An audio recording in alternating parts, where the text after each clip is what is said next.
اور غلام کو گھوڑے پہ بٹھایا ہے اور گھوڑے کی لگام پکڑی ہے تو یوں پیچھے رکھی ہوئی، اور حضرت سیدنا فاروق اعظم رضی اللہ تعالیٰ عنہ آ رہے ہیں۔ غلام کہنے لگا حضور لوگ دیکھ رہے ہیں، مہربانی کریں بیٹھ جائیں۔ فرمانے لگے نہیں باری تیری ہے، تو ہی بیٹھے گا۔ اس نے کہا حضور نہیں وہ تو ٹھیک ہے، کوئی باری فرض تو نہیں نہ ہو گئی، آپ مہربانی کریں آپ آ جائیں، ذرا لوگ آ رہے ہیں۔ فرمایا تمہیں کہا نا، غلام کا تھا میں نے تیسری دفعہ کہا تو حضرت عمر نے جلال سے دیکھا، اور جناب عمر کا جلال تو زمین کانپنے لگ جاتی تھی۔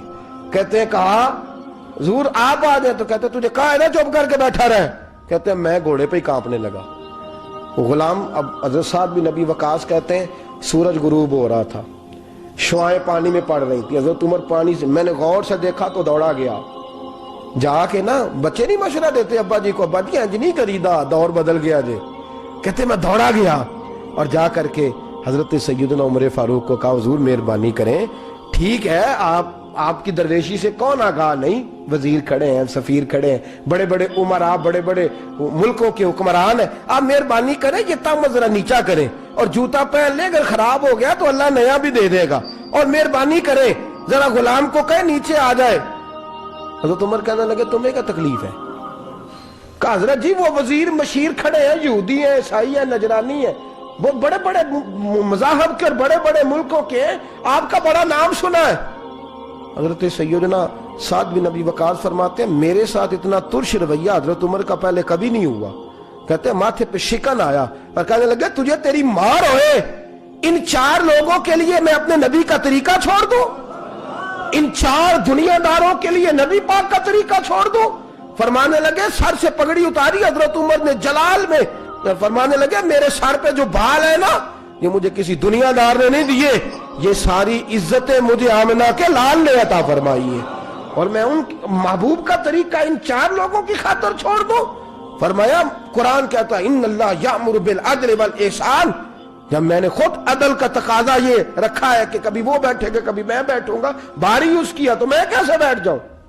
حضرت سعد بن ابی وقاص فرماتے ہیں اسی درویشی میں سلام اس پر کہ جس نے بادشاہی میں فقیری کی، کہتے ہیں اسی درویشی میں حضرت عمر پہنچے تو جو پہلے ڈرا کرتے تھے جب حضرت عمر آئے تو انہیں کامتے بھی دیکھا، روب اور بڑھ گیا، ان کے دلوں کے اندر حضرت عمر کا دبدبا اور بڑھ گیا، اور میرے کانوں میں کہنے لگے سعد پہلے سنا تھا لیکن دنیا سچی کہتی ہے، جو حال محمد اور محمد کے غلاموں کا ہے صلی اللہ علیہ، وہ دنیا میں دوسرا کوئی حاصل کر سکتا؟